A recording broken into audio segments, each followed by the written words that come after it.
ಸ್ವಾಮಿ ನಮ್ಮನ್ನ ಕ್ಷಮಿಸ್ಬಿಡಿ. ಸುಳ್ಳು ದೂರನ್ನ ಕೊಟ್ಟಿದ್ದಾವೆ, ರಾಜ್ಯದ ಜನರನ್ನ ದಿಕ್ಕು ತಪ್ಪಿಸುವಂತ ಕೆಲಸ ಮಾಡಿದ್ದಾವೆ. ಬುರುಡೆ ಪ್ರಕರಣಕ್ಕೂ ನಮಗೆ ಸಂಬಂಧ ಇಲ್ಲ. ದೇವಸ್ಥಾನವನ್ನ ಟಾರ್ಗೆಟ್ ಮಾಡಿದ್ದಾವೆ, ಧರ್ಮವನ್ನ ಟಾರ್ಗೆಟ್ ಮಾಡಿದ್ದಾರೆ, ಧರ್ಮಗಳ ಮಧ್ಯೆ ತಂದಿಡುವಂತ ಕೆಲಸ ಮಾಡಿದ್ದೇವೆ. ಈ ಸುಳ್ಳಿನ ಪ್ರಕರಣಕ್ಕೂ ನಮಗೆ ಸಂಬಂಧ ಇಲ್ಲ. ದಯವಿಟ್ಟು ಕೊಟ್ಟಿರುವಂತ ದೂರನ್ನ FIR ಕಾಪಿಯನ್ನ ರದ್ದು ಮಾಡುವಂತ ಕೆಲಸ ಮಾಡಿ, ಕ್ವಾಶ್ ಮಾಡುವಂತ ಕೆಲಸ ಮಾಡಿ ಅಂತ ಹೇಳಿ ಮಹೇಶ್ ಶೆಟ್ರು ಹಾಗೆ ಗಿರೀಶ್ ಮಟ್ಟಣ್ಣವರು ಹೈಕೋರ್ಟ್ ಮೊರೆ ಹೋಗಿದ್ರು ಅಂತ ಹೇಳಿ ಇವತ್ತೆಲ್ಲಾ ಸುದ್ದಿ ಮಾಧ್ಯಮಗಳಲ್ಲಿ ಕೆಲವೊಂದು ಯೂಟ್ಯೂಬ್ ಚಾನಲ್ ಅಲ್ಲಿ ನಿರಂತರ ಸುಳ್ಳು ಸುದ್ದಿ ಪ್ರಸಾರ ಮಾಡಿದ್ದಂತ ನಿಮ್ಮಂತ ಪೇಡ್ ಮೀಡಿಯಾಗೆ ಶೇಮ್ ಆನ್ ಯು ಪೀಪಲ್.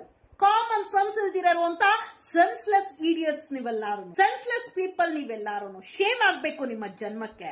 ಒಂದಾದ್ರೂ ಸತ್ಯ ಹೇಳ್ತೀರಾ? ಮಹೇಶ್ ಶೆಟ್ರು ಹಾಗೂ ಗಿರೀಶ್ ಮಟ್ಟಣ್ಣವ್ರಿಗೆ ನಿರಂತರವಾಗಿ ನೋಟಿಸ್ ಬರ್ತಾ ಇರುತ್ತೆ. ಇಲ್ಲ ಸಲ್ಲಿದ ಸೆಕ್ಷನ್ಸ್ ಎಲ್ಲ ಹಾಕಿ ಅವ್ರನ್ನ ಬಂಧಿಸುವಂತ ಪ್ರಯತ್ನ ಮಾಡ್ತಾರೆ. ಅವ್ರಿಗೆ ನಿರಂತರ ನೋಟಿಸ್ ಕೊಟ್ಟು ಅವ್ರನ್ನ ಬಂಧನ ಮಾಡ್ಲೇಬೇಕು ಅಂತ ಹೇಳಿ ಸುಳ್ಳು FIR ದಾಖಲು ಮಾಡುವಂತ ಕೆಲಸ ಮಾಡ್ತಾರೆ. ಅದಕ್ಕಾಗಿ ಮಹೇಶ್ ಶೆಟ್ರು ಹಾಗೆ ಗಿರೀಶ್ ಮಟ್ಟಣ್ಣವ್ರು ಕೋರ್ಟ್ ಮೊರೆ ಹೋಗ್ತಾರೆ. ಸ್ವಾಮಿ, ಈ ಪ್ರಕರಣದಲ್ಲಿ ನಾವು ಯಾವುದೇ ತನಿಖೆಗೆ ರೆಡಿ ಆಗಿದ್ದೇವೆ, ಆದ್ರೆ ನಮ್ಮ ಮೇಲೆ ಇಲ್ಲ ಸಲ್ಲಿದ ಸೆಕ್ಷನ್ಸ್ ಆಗಿ FIR ಮಾಡ್ತಾ ಇದ್ದಾರೆ ಅಂತ ಹೇಳಿ ಹೈಕೋರ್ಟ್ ಮೊರೆ ಹೋಗಿರ್ತಾರೆ. ಆದ್ರೆ ನಿರಂತರವಾಗಿ ಸುದ್ದಿ ಮಾಧ್ಯಮಗಳಲ್ಲಿ ಕೆಲವೊಂದು ಯೂಟ್ಯೂಬ್ಸ್ ಅಲ್ಲಿ ಪ್ರಸಾರ ಆಗಿದ್ದು, ಚಿನ್ನಯ್ಯ ಅಲಿಯಾಸ್ ಭೀಮಾ ಕೊಟ್ಟಿರುವಂತ ದೂರನ್ನ ಕ್ವಾಶ್ ಮಾಡಿ ಅಂತ ಹೇಳಿ ಮಹೇಶ್ ಶೆಟ್ರು ಆಗಿ ಗಿರೀಶ್ ಮಟ್ಟಣ್ಣವರು ಕೋರ್ಟ್ ಮೊರೆ ಹೋಗಿದ್ದಾರೆ ಅಂತ ಹೇಳಿ. ಇಡಿಯಟ್ಸ್. ಚಿನ್ನಯ್ಯ ಮಾತ್ರ ಹೋಗಿ ಕ್ವಾಶ್ ಮಾಡಿಸ್ಕೊಳಕ್ಕೆ ಸಾಧ್ಯ, ಕಿರಿಕೀರ್ತಿನೂ ಹೋಗಕ್ ಸಾಧ್ಯ ಅಲ್ಲ. ಗಿರೀಶ್ ಮಟ್ಟಣ್ಣ ಹಾಗೆ ಮಹೇಶ್ ಶೆಟ್ರು ಜೊತೆಗೆ SIT ಅಧಿಕಾರಿಗಳು ಸಹ ಹೋಗಿ ಕ್ವಾಶ್ ಮಾಡ್ಸಕ್ಕೆ ರೈಟ್ಸ್ ಇರಲ್ಲ. ಕ್ವಾಶ್ ಮಾಡ್ಸಕ್ಕೆ ರೈಟ್ ಇರೋದು ಅದು ಚಿನ್ನಯ್ಯ ಅಲಿಯಾಸ್ ಭೀಮಾ ಯಾರು ದೂರುದಾರ ಆಗಿದ್ದಾನೆ ಅವನು ಮಾತ್ರ ಸಾಧ್ಯ.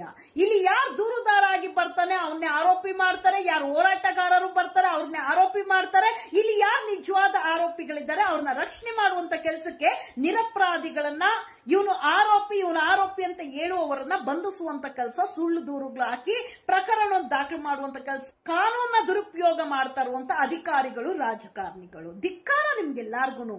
ನಾಚಿಕೆ ಆಗುತ್ತೆ ಪ್ರಕರಣವನ್ನ ನೋಡ್ತಾ ಇದ್ರೆ. ಒಂದು ಹೆಣ್ಣು ಮಗಳು, ಸೌಜನ್ಯ ಅನ್ನೋ ಹೆಣ್ಣು ಮಗಳು, ಇಂದು ಹೆಣ್ಣು ಮಗಳಿಗೆ ನ್ಯಾಯನೇ ಸಿಗಬಾರ್ದು. ಸತ್ತೋಗಿದ್ದಾಳಲ್ಲ, ಅವಳೇನ್ ಬದುಕ್ ಬಂದ್ಬಿಡ್ತಾಳ ಅಂತ ಹೇಳಿ ಅವಳಿಗೆ ನ್ಯಾಯ ಸಿಗಬಾರ್ದು ಅಂತ ಹೋರಾಟ ಮಾಡ್ತಾ ಇರೋದೇ ಇಲ್ಲಿರುವಂತ ನಕಲಿ ಹಿಂದೂಗಳು, ಪೇಡ್ ಮಾಧ್ಯಮ ಅಂತವ್ರು.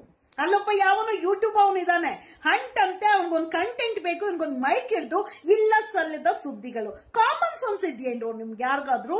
ಏನ್ ಮಾತಾಡ್ಬೇಕು ಮಾತಾಡಬಾರ್ದು, ಯಾವ ವಿಚಾರ ತಿಳ್ಕೊಳ್ಬೇಕು, ಅತಿಯಾದ ಬುದ್ಧಿವಂತರ ಹತ್ರ ಆದ್ರೂ ಮಾತಾಡ್ಬೋದು, ಅತಿ ದಡ್ರ ಹತ್ರ ಆದ್ರೂ ಮಾತಾಡ್ಬೋದು. ಈ ಅರ್ಧಂಬರ್ಧ ತಿಳ್ಕೊಂಡಿರ್ತಾರಲ್ಲ, ಇವ್ರಿಗೇನು ಗೊತ್ತಿಲ್ದಿರ ಇಂಥ ಒಂದು ವಿಚಾರ ಸಿಕ್ಕದಾಗ ಸುಳ್ಳು ಪ್ರಚಾರ ಯಾವ ರೀತಿ ಕೊಡ್ತಾರ ಅಂದ್ರೆ 100 ಮೈಲೇಜ್ ಅಲ್ಲಿ ಹೋಗ್ಬೇಕು ಆ ತರ ಕೊಡ್ತಾರೆ. ಆದ್ರೆ ಅದು ತುಸ್ಪಟಾಕಿ ಅನ್ನೋದು ಎಲ್ಲಾರ್ಗೂ ಗೊತ್ತಿರುತ್ತೆ. ನಿಮ್ಮ ಕಮೆಂಟ್ ಬಾಕ್ಸ್ ಅಲ್ಲಿ ಇರುತ್ತೆ ಏನ್ ತುಸ್ಪಟಾಕಿ ಅಂತ ಹೇಳಿ.